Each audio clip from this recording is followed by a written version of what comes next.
So this is what you people need to understand about backseat dueling, right?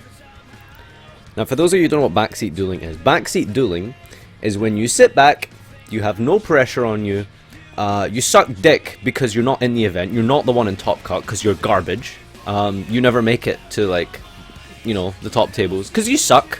You'd rather criticize other people and judge them based on what you see with perfect information, because you see their hand, you see their board, you see their field, you see exactly where all their cards are placed, and you see every hand trap they might have, and you see everything that their opponent has.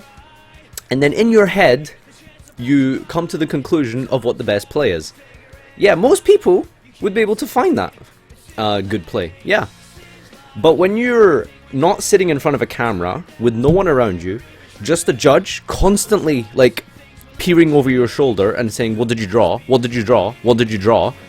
And then another judge sitting diagonally across from you, also telling your opponent, what did you draw? And then your opponent, like the duel itself, so you have that stress, the camera floating around you, and you can hear chatter outside, like, oh yeah, cheering and all that stuff.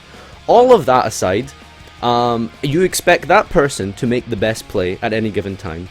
But no, you sitting in your house at your computer on YouTube, playing with your balls, watching the duel, and then deciding what the best play is with 100% perfect information. Sure, good for you. I'm glad you managed to find that perfect information, and I'm glad that you're better than the top 8 of a YCS. I'm glad, you know, I'm really happy for you that, you know, you're better than them, because that's why you're sitting at home playing with your balls and not in top 8, right? It's because you're too good to be there, you know?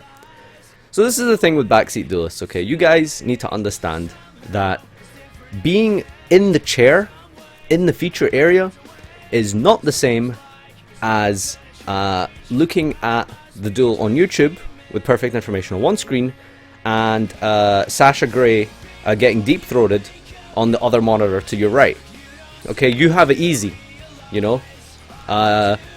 Chase Cunningham doesn't have it easy when he's sitting there. Billy Brake doesn't have it easy when he's sitting there. Those people have experience with feature. That pressure doesn't get to them.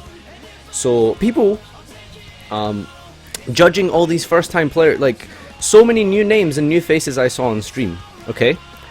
And they all have to sit there and they have to deal with that pressure and they have to figure out the best play on themselves. Now, one play, for example, there was a guy who I think his name was Aaron Levy. He like striked instead of like ghost ogring the rat, something like that. Basically, he didn't need to pay himself down 1,500 lives. Chase Cunningham wasn't going to win that match. Chase actually fucked up by playing on instead of scooping right away to go to game 3, so he would get to start. Instead, Chase decided to sit and play through the duel, go to time, and then lose an unwinnable game. He wasn't going to win that game, even if he played perfectly. He decided to play it on, drag it out, and then when that happens in time in Top Cut, you roll for who goes first in game 3, when he could have just scooped and went first in game 3 and probably won. So yeah, that, like, it's different when you're sitting there. But when you're us and you're sitting there and you see a clock with a timer and you're perfect and you know what's going on and you know what he has and you know his back row, yeah, that's fine. So all his opponent had to do was literally attack with Emerald. Everyone in Facebook was going crazy. All you had to do was attack with Emerald and you had game. Sure, he could have attacked with Emerald. But that doesn't play around Mirror Force. He doesn't know he doesn't have Mirror Force. He doesn't know he's got Emerald in hand. He doesn't know what his back row is. He doesn't know he's got Chalice. He doesn't know he's got Torrential. We know, and it's easy for us to know because we see it. So basically, TLDR, my little rant about backseat dueling aside, just so we can bring that all together. Basically, all of you just need to shut the fuck up. When you get to Top Cut and you play perfectly on feature and you play perfectly on camera and you don't misplay on camera, then you can criticize people on camera, okay? But until then, enjoy Riley Reid and Sasha Grey on your monitor. Enjoy rubbing your balls, and enjoy watching the stream from YouTube from the comfort of your home, because you're too garbage to go to a YCS and get to top 8 yourself. So, that's all I have to say about backseat dueling.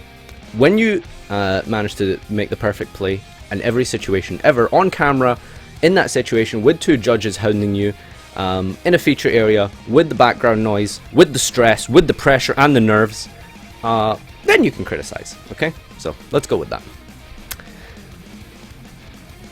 There we go. Alright, moving on. So back to editing, where were we?